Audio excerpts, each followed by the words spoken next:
में ही वो तालीम सिमट जाएगी, मगर ये तालीम, ये दुनिया की तालीम कब्र में काम देने वाली नहीं है और हशर में काम देने वाली नहीं है। जो तालीम आपको दुनिया में भी काम देने वाली है, कब्र में भी काम देने वाली है, और जो तालीम आपको हशर में भी काम देने वाली है। अस्सलामु अलैकुम दोस्तों, अल रहमानी मीडिया में आपका खैर मकदम है। ऐसे ही वीडियोस देखने के लिए चैनल को सब्सक्राइब करें, वीडियो अच्छा लगे तो लाइक करें और दोस्तों में शेयर करें। जज़ाकल्लाह। मैं परसों अपने मदरसे में बैठा हुआ था, मेरे दिल में एक बात आ गई। मैं अचानक एक बात बोल दिया कि लोगों, वहाँ कुछ लोग थे, वो कह रहे थे कि अपने इलाके में सबसे पढ़े लिखे बस्ती कौन है। अभी हम लोग जा रहे थे हजरमाना मुमताज साहब दामद बरकातहू मौलाना शमसुद्दीन साहब की गाड़ी में, अभी मैं मदरसा जा रहा था, तो उस वक्त भी हजरत मोहतमिम साहब ने एक सवाल कर दिए कि मुफ्ती साहब, अपने आप के इलाके में कौन सी बस्ती ज्यादा पढ़ी लिखी है। मेरे दिमाग में फौरन आया, मैंने कहा कि बलुआ। कौन? बलुआ और हाटगांव।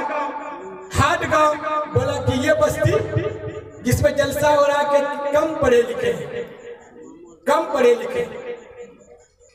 और लोगों, अफसोस की बात है कि 40 साल 45 साल से मदरसा आपके गांव में,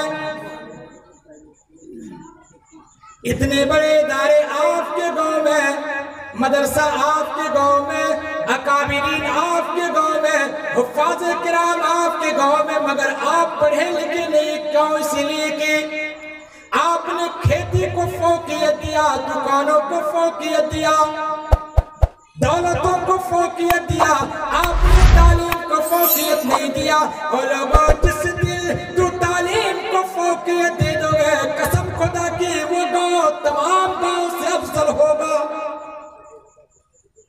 इस गांव में तालीम नहीं, इस गांव में तालीम नहीं। क्यों भाई?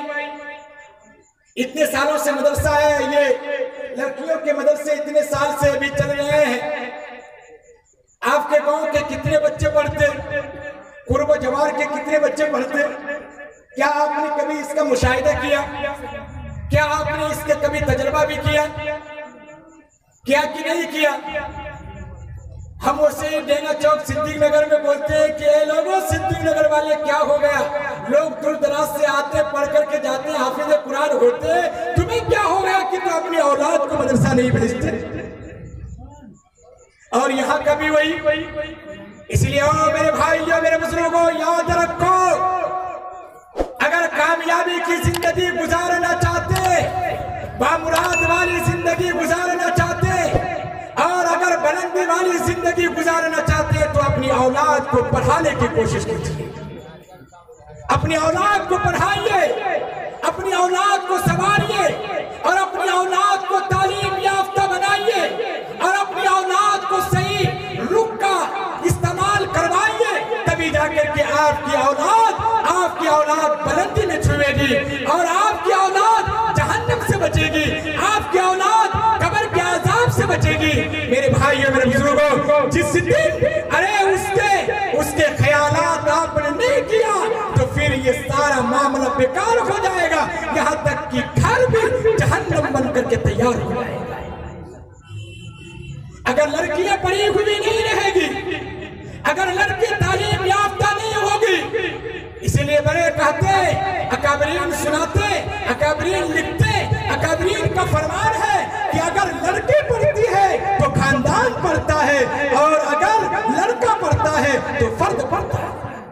लड़का पढ़ता है तो फर्द पढ़ता है। इसलिए मेरे भाइयों, मेरे बुजुर्गों, अपनी औलाद को, खुसूसन लड़कियों को पढ़ाने की कोशिश कीजिए। अल्हम्दुलिल्लाह, ये इदारा आपका शान शौकत के साथ चल रहा है, और फल रहा है, फूल रहा है, और तरक्की कर रहा है। मगर सिर्फ इमारत नहीं, बल्कि बच्चों के साथ तरक्की होनी चाहिए। इसीलिए आपसे गुजारिश है कि आप अपनी औलाद को कुरान करीम पढ़ाइए, अपनी औलाद को हदीस पढ़ाइए, अपनी औलाद को दीनी तरबियत दीजिए, अपनी औलाद को सही रुख का आप इस्तेमाल कराइए, और सही रुख की तरफ आप करने की कोशिश कीजिए। फिर देखिए कि आपके घर के अंदर बाहर आती कि नहीं आती, या आपके घर के अंदर ये खुशबू फैलता है कि नहीं फैलता है, या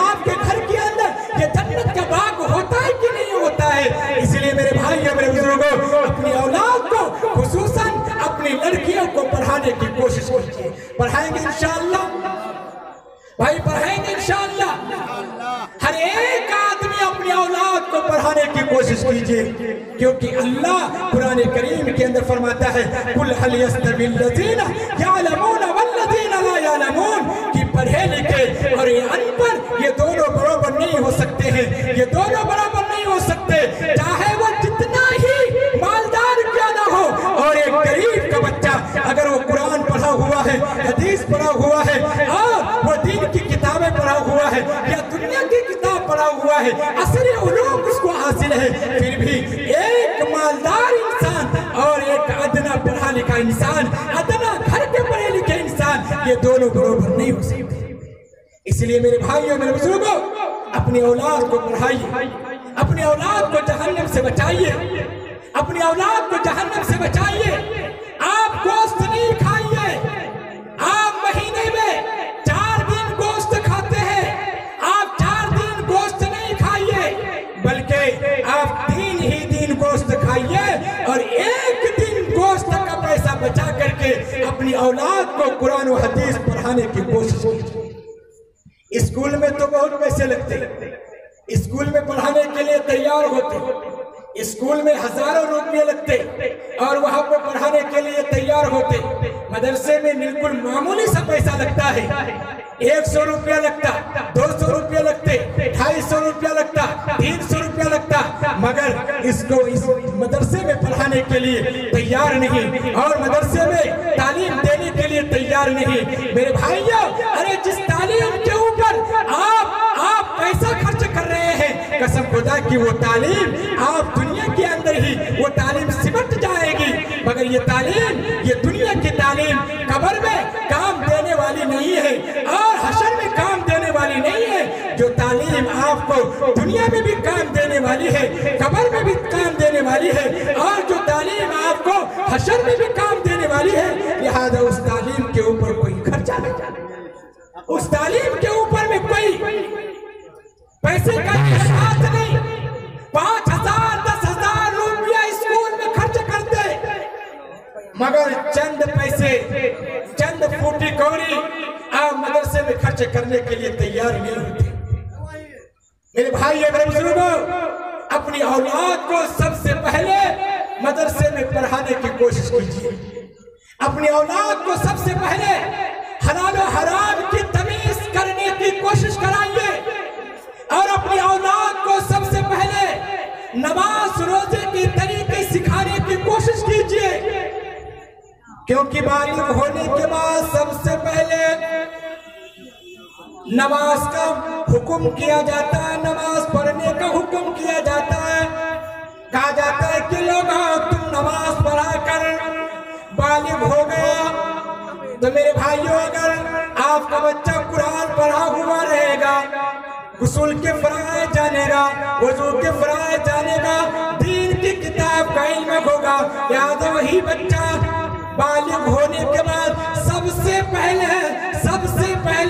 वो जब नमाज पढ़ेगा तो सही नमाज पढ़ेगा, वो रुकू करेगा तो सही रुकू करेगा, जब सजदा करेगा तो सही सजदा करेगा, जब घर जाएगा तो अदब के साथ घर जाएगा, वो सही से काम करेगा, वो अच्छे से काम करेगा, बेहतर से काम करेगा। इसीलिए मेरे भाइयों मेरे बुजुर्गों, अपनी औलाद को सबसे पहले कुरान करीम की तालीम दीजिए, सबसे पहले हदीस की तालीम दीजिए और आप मदरसा जामियातुस सालिहा हरवा जाओ, जो कि जनाब हाफिज मंजूर साहब ने इसको कायम किया और अल्हम्दुलिल्लाह बड़े तमन्नाओं के साथ कायम किया है और बड़े अच्छे अंदाज के साथ ये कायम किया है। अल्लाह ताला